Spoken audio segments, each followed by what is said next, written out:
Hi everyone, my name's Alan Waugh.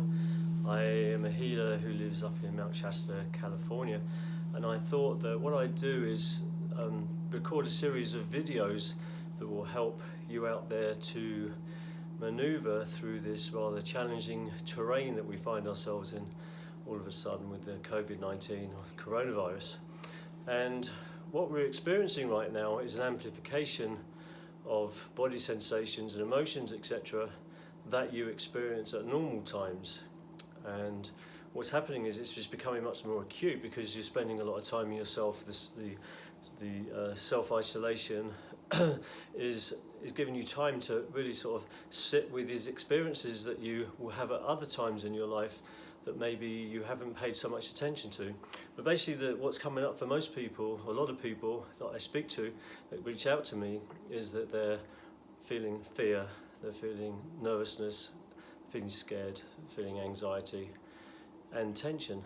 And so what this all leads back to is one fundamental experience that you are having, perhaps, that they are having in their bodies, which is translating a signal to their brain that wants them to go into that mode of fight or flight that is very common. The beautiful thing about this opportunity that we've been given with this social isolation and really bringing on this existential crisis that we're all having is allowing us to really look at ourselves and allowing us to really sort of transform ourselves through some of these limiting conditions that have never really worked for us in a way that is to our greater good. So these videos that I'm offering to you is to really help you in a deeper way beyond this situation that we're in.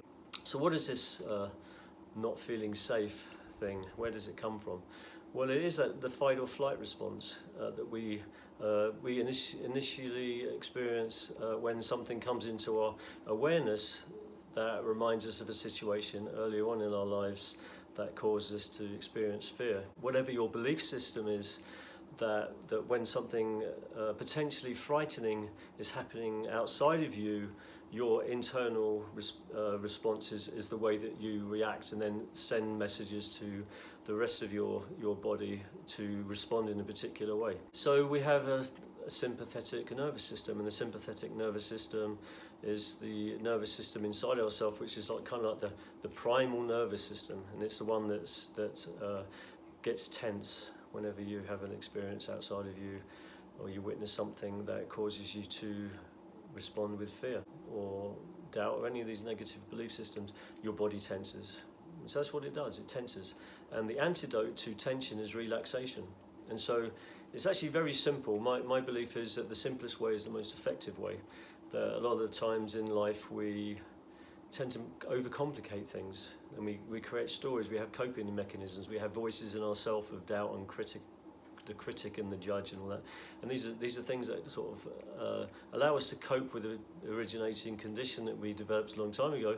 But unfortunately, unless we deal with it, we're always going to have those voices speaking in our ear with their own personalities that come to you. And so the way to release those belief systems is to introduce relaxation, and relaxation can be brought about in many different ways. One of which is the most commonly known one is the meditation of various types. There's lots of meditations that you can practice. I'm sure a lot of you already have a meditation practice. And what the meditation will do is actually allow you to change your vibration, change your resonance, change your frequency. And a lot of the beta frequencies have that sort of fear-based belief system associated with it and is driven through your mind and held in your body. And what you can do is if you can change your brain frequency to theta state, or delta even better, you're actually going to release those feelings of fear and doubt and limitations, and you're going to become more expanded. And that is a really powerful way that takes practice, like everything else in life, to get better at it. But it's also helping your body to relax. And the great thing about relaxation is that it's a complete antidote to tension, and you cannot be tense and relaxed at the same time. You cannot be relaxed and tense at the same time. So it's actually equal and opposite. The more you relax,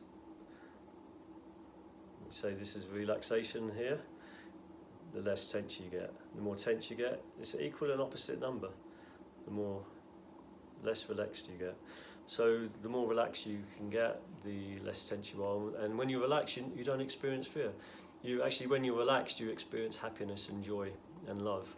And you can't experience those things truly unless you are relaxed. And so tension will be always related to a fear-based experience, a fear-based belief.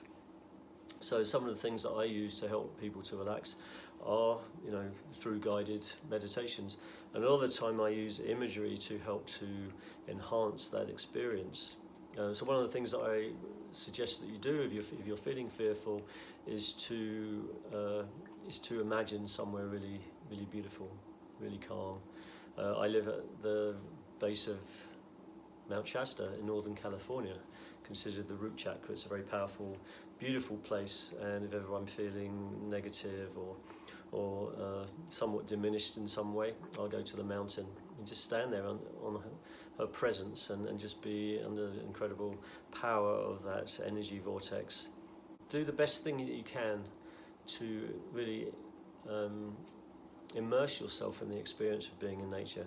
Is really powerful. And one of the favourite things for me is to lie face down on the earth and hug the earth. And that's something that we don't do very often, lie face down on the earth. Often we lie on the grass or on the beach and on our back staring up or sunbathing. But it's not really the same as actually just lying there with a focus and a desire to really connect with the earth and just lie face down and hug. And notice, if you can, this takes some practice, but notice if you can the resonance of the earth and the vibration of the earth. The earth has a heartbeat, it's alive, and things are growing on it, it's alive, you're growing on it, and you were birthed by the earth. And so if you are able to just feel the heartbeat of the earth, the pulsation, and you bring your resonance to the same resonance of that is around you, you'll feel beautifully at peace. And a lot of the problem that we have in the Western world is that we've disconnected ourselves from the earth, we've disconnected ourselves from nature. And so we're forgetting that we are part of nature. And I believe that the COVID virus is actually reminding us that we are part of nature and we have to respect nature. And in respecting nature, we're respecting ourselves. We're not here to disassociate from nature, we're here to be supported by nature. Nature wants to support us. And my feeling is that the coronavirus has come along to sort of really give us a boot up the butt, to allow us to connect back, which is our truth, which is to be part of nature. We're not superior to it, we are part of it.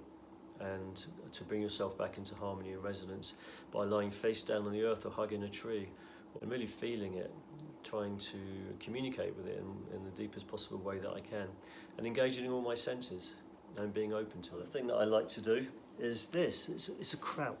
So basically what I'm doing, you can't see this, but let me just angle the camera a little bit if I can. Anyway, I've got my palms on the earth and I'm crouching. This is probably a yoga position, I don't know what it is, but I'm actually crouching. And what I'm actually doing also is I'm opening my root chakra, and it's open, and it is allowing the energy to flow both ways, up and from the earth, and also down through me from my crown, down to the body. It's activating my root chakra. And I'm with my hands on the earth. It's not something that we do very often. Put our hands like this and calling in the power of the earth, the energy of the earth to help support us in our time here through this pandemic, and to pray and to just to call the earth to take out any negative emotions or feelings or experiences that we're having through feeling unsafe. You can't think your way really out of a problem. You can feel your way out of a problem. You can intuitively, I love that expression, you can't solve a problem with the same level of consciousness that created it. Well, it's consciousness that we're really trying to activate here. It's just not thought. And recognizing that the mind is the full body. It's not just up here. This is what gets us in trouble, that reptilian brain. And what we're trying to do is actually to fully embody, to fully feel our humanness.